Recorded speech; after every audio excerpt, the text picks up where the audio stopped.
Oh, it's Huggy Wuggy. I always wanted one of these. Ah! Oh no. Oh gosh, make him go away.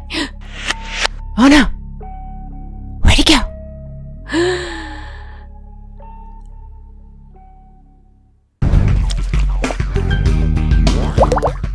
Alright, let's begin making Huggy Wuggy with the Armature, which I've conveniently pulled out of this wire portal. Haha! Now I want to bulk him out with the aluminum foil, just so that we can save some clay.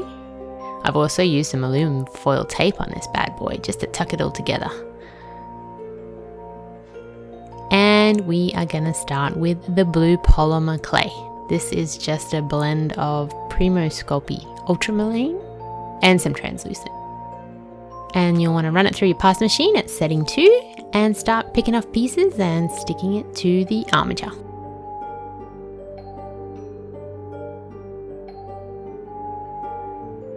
Once you've got the body covered, you can come in and bulk it out a little bit, where you'll expect the fur to be the fuzziest or the muscles to be the strongest. So I'm working on his shoulders here and his buttocks. Now for his head, I'm going to use the aluminum foil, scrunch it up and get that lovely little heart-shaped head going on. Cover that in some aluminum foil tape as well. And I kind of want his head to twist. This is so we can make him happy on one side and terrifying on the other. And you can go ahead and start covering his head with the polymer clay.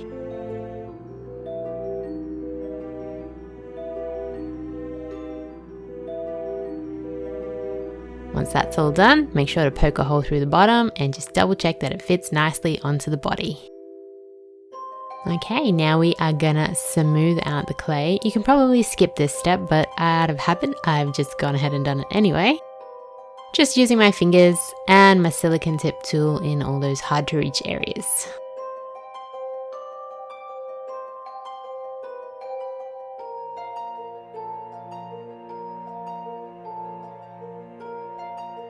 Any of my watchers out there played Poppy Playtime yet? If you have, leave a comment down below and we can have a chat about it. Alright, now we're going to do his hands and his feet. Now, Huggy's got yellow hands and feet, and they're pretty simplistic. So this part was really easy to do.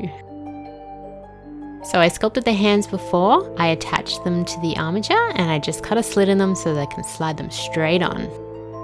Now we're just cutting into the blue a little bit so that when we do the fur effect later, we've got a little bit of overlap over the top of the wrists. When you're happy with how the hand's positioned, you can bring that blue clay straight down to the wrist. And you'll want to rinse and repeat with the other hand and the 2 feet. Okay, now I'm going to use this gentle tool to come in and start doing the fur texture. Now this part took me forever to do, but all you have to do is just dab it in and drag the clay down. So I start from the bottom of the legs and pull down all the way to the top. Make sure that you alter the direction of your little slices too, so it gives it that real fuzzy look. If you're ever interested in the materials I use in all of these sculptures and projects I do, you can usually find affiliate links for Amazon products in my description down below, so feel free to check them out.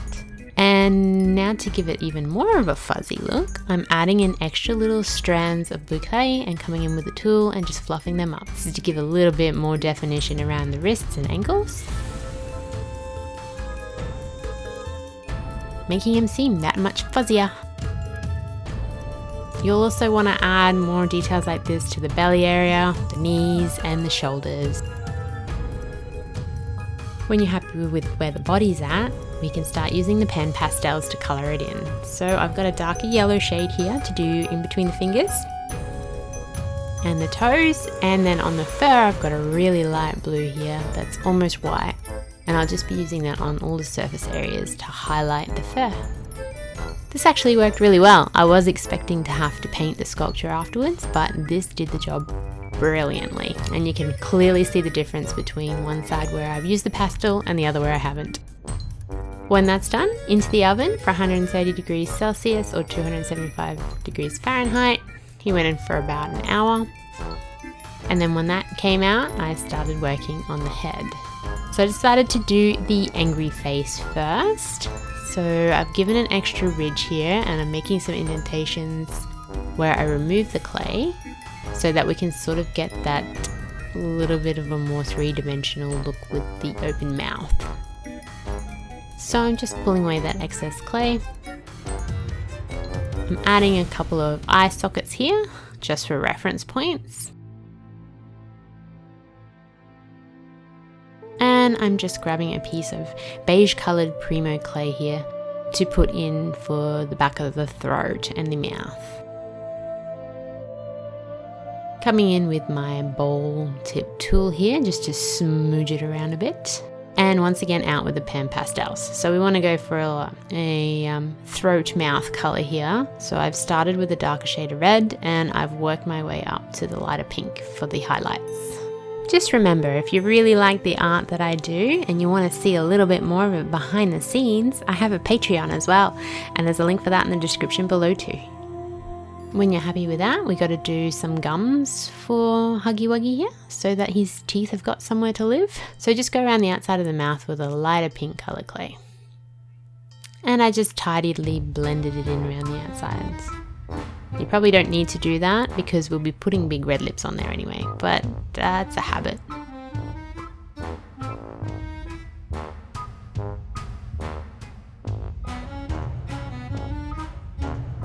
Now, this is the point where I realized I would have to bake this in the oven, so I removed the clay off the back so that we've got that clay for later. After all, we are doing a double-sided head. Okay, once you've pressed in some holes into the gums for the teeth, you'll want to start rolling out some teeth. So I didn't bother pre-baking these. I just placed them in while they were still sort of raw. So they were a little bit squishy and hard to work with, but totally doable.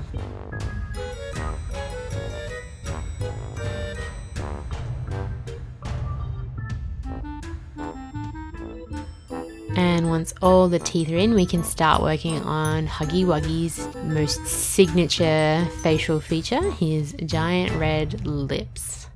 So I've just rolled out a piece of red Primo clay here, roughly the same thickness, and we're just placing it around the mouth. Once that's on and you're happy, you can start working around the edges of the blue clay, getting that fur texture happening. We're going to do the same thing that we did with the body, and we're going to add extra bits and pieces later just to fluff it up a bit. But first things first, we're going to want to put the eyes into those socket holes we made earlier.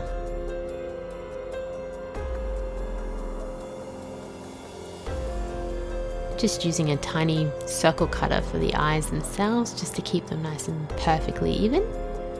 And now we are finishing it off with the pan pastel in the light blue. Once you've baked that, so you don't squash it, we can start working on the other side of the face, which will be Huggy Wuggy's happy side. So once again, for reference points, I've just poked holes for the eye sockets. This side of the face is definitely 10 times easier than the other side. All we need to do essentially is just make a big smiley lip, or a big grin, I guess you would say. And then you come in with the fur texture once again. Make sure you don't fill the hole at the bottom of the head because you need that to put it onto the armature later. Pop your 2 white eyes in.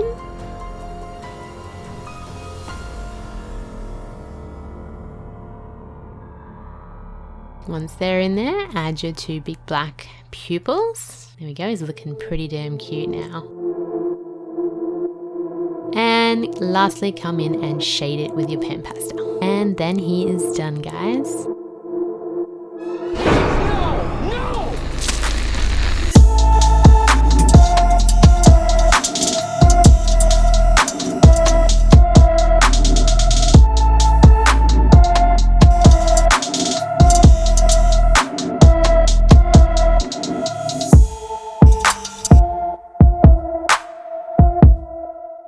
Oh my god, is he gone? I think he's gone, but you know who isn't gone? All of these amazing people who are my patrons, and if you want to join, check out the link below in the description. But if you think you're tough and you like cute stuff, make sure to check out these videos.